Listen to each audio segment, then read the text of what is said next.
Olá, seja bem-vindo ao tutorial e obrigado pela tua companhia e atenção junto ao mesmo. Nas versões 2.7 e anteriores do Blender 3D, nós tínhamos um recurso aqui que ele era ativo através de um atalho que era Ctrl mais T. Tratava-se do recurso chamado Make Track. O que é que esse recurso fazia? A gente poderia selecionar o objeto câmera e ao mesmo tempo, com a tecla Shift, selecionar um segundo objeto. Nesse caso, eu poderia aqui selecionar com o Shift o objeto cúbico. Quando eu utilizava o Ctrl T, eu conseguia ligar a câmera a esse segundo objeto que eu selecionei.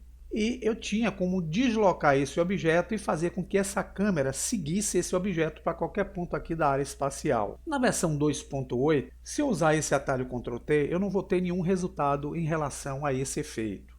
Então, para substituí-lo, nós precisamos vir aqui no cabeçalho superior, na opção chamada Object. Nós clicamos em Object e procuramos essa opção chamada Tracks, que em português significa trilhas.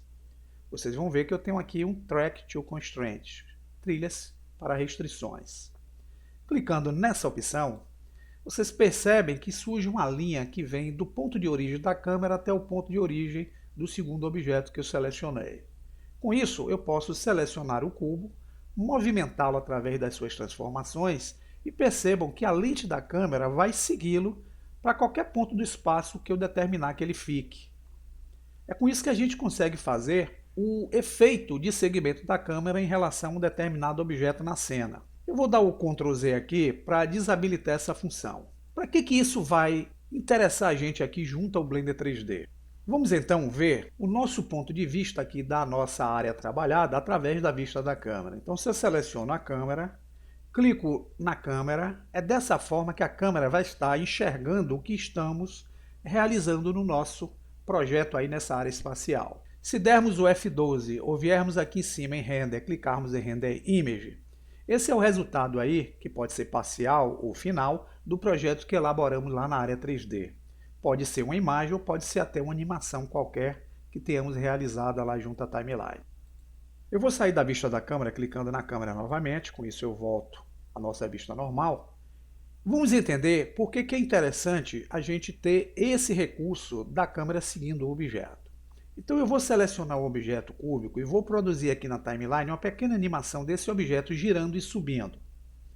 Isso é bem simples. A gente pode acrescentar chaves de animação para fazer o efeito.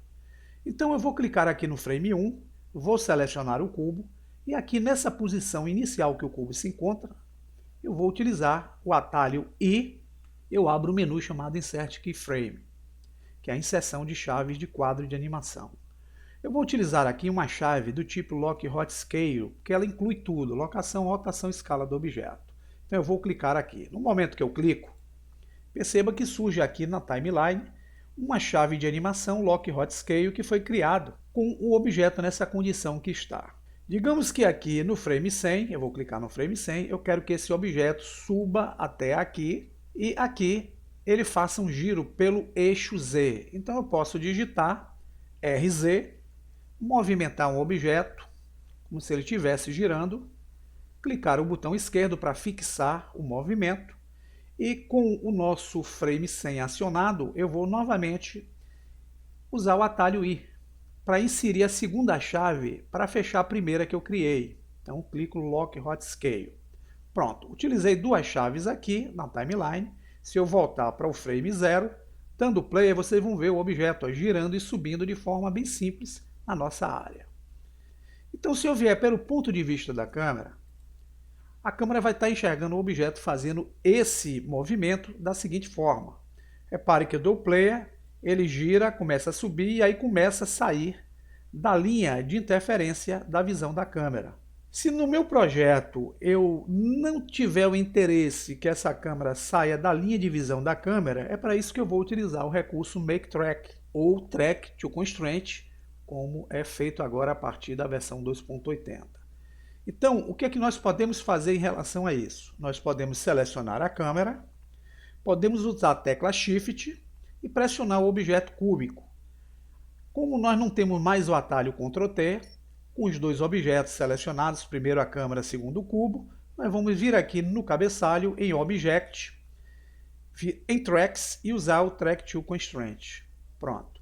Se nós olharmos agora pela visão da câmera, dando play, perceba que a câmera vai seguir o objeto até o ponto final da sua animação. Então isso cria um efeito interessantíssimo com o uso da câmera. Outra condição também que eu tenho aqui é de fazer a câmera acompanhar o objeto. Bem, desabilitando aqui as funções dos objetos, eu tenho uma outra condição que eu posso utilizar para fazer com que a câmera ela consiga seguir o objeto, só que é um segmento fixo. Então, câmera primeiro, Shift, cubo segundo, da mesma forma que eu fiz anteriormente. Aqui eu posso usar o Ctrl P. O que eu estou fazendo, na verdade, é utilizando um grau de parentesco da câmera com o objeto aqui, cubo. Quando eu dou a condição Object, veja que surge uma trilha que vai do primeiro ponto de origem até o ponto de origem do cubo. Agora, se eu selecionar o objeto por qualquer dos eixos aqui, perceba que a câmera segue esse objeto de forma fixa.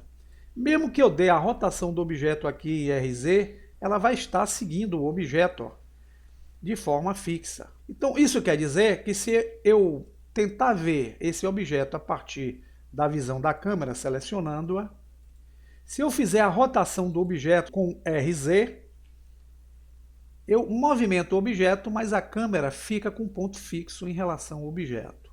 Então essa é uma outra forma que nós temos de fazer a câmera seguir o objeto, porém de forma fixa. Com isso a gente cria algumas variáveis com efeitos diferenciados do objeto câmera em relação ao nosso projeto. Espero que vocês tenham entendido isso e que possam aproveitar essa dica para fazer algo aí no trabalho de vocês.